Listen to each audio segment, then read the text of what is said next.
So according to the official BotCon Twitter feed, they recently reported that a YouTube reviewer by the name of You-Know-Who has posted our first good look at I believe an exclusive Parasite figure, which is a repaint or retool of the Kingdom or Waspinator mold.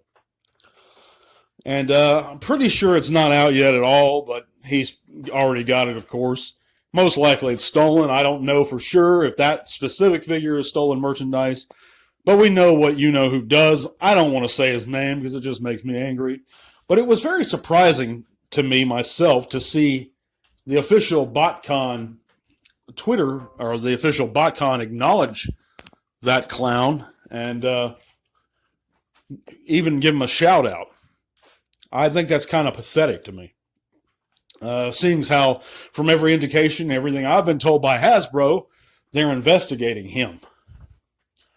So it's kind of a case, in my opinion, of it may be a case of Hasbro's left not knowing what their right hand's doing. However, the company Agabus, who now runs BotCon, it's no longer the old folks, it's now Agabus who runs it, they're not Hasbro. They're authorized by Hasbro to run BotCon, to my understanding. And correct me if I'm wrong in the comments, but make sure you're right if you do correct me. So they don't speak for Hasbro, even though they run the official Transformers convention. It's kind of confusing to me. But it is disappointing me, and it made me wonder in my mind, does Hasbro really care if these scum are reviewing these stolen figures early? And, I've talked about this subject at length time and time again. I'm not going to get into it now, but as far as the moral and legal ramifications of what the scumbag and his little buddies are doing.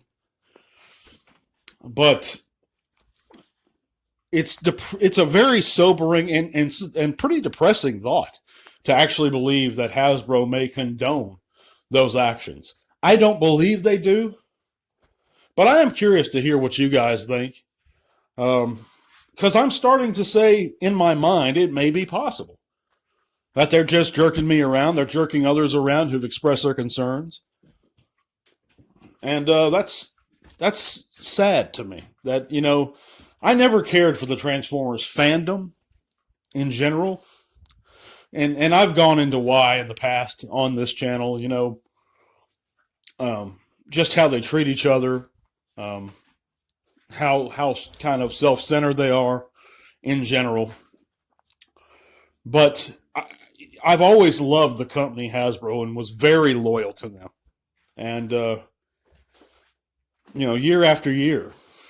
And I've written letters to them, and I've expressed my gratitude to them, and I've remained a buyer of their products for decades, like many of us. And to think that they would condone something like that is just, it's pretty sad. But you are listening to the Transformers Talk Raw podcast, by the way, on YouTube and Spotify. If you haven't heard, you can click the various links in the description below. Check us out on Spotify and take us with you on the go. You can check out our Facebook group where you can share your own channels or pages, whatever you like. Just chat bots with us. We'd be real glad to see you guys there. You can even support the channel on Patreon and the podcast and what all we do here. And I'd sure appreciate you doing that. All those links are going to be found in the description below, guys. So check those out. But thanks for joining me on this Saturday morning. Don't have a whole lot to talk about other than this tweet that surprised me very much. And of course, as you can see, I left my comment behind. That comment I made, that tweet, retweet, whatever you call it, was made in a rush. I didn't really think it out. It was just emotion talking. I was at work at the time, actually, delivering, and it popped up on my phone and just made me surprised to see it.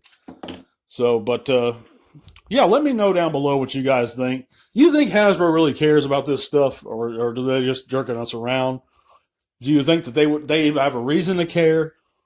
Do you think they approve of Agabus mentioning this person, this reviewer?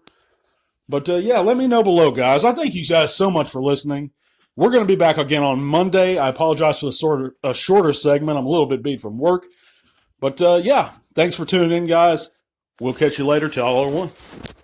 This podcast is made possible in part thanks to the amazing support of our patrons. Click the link to our Patreon in the description below if you'd like to help keep Tea Talk Raw going strong. Thank you.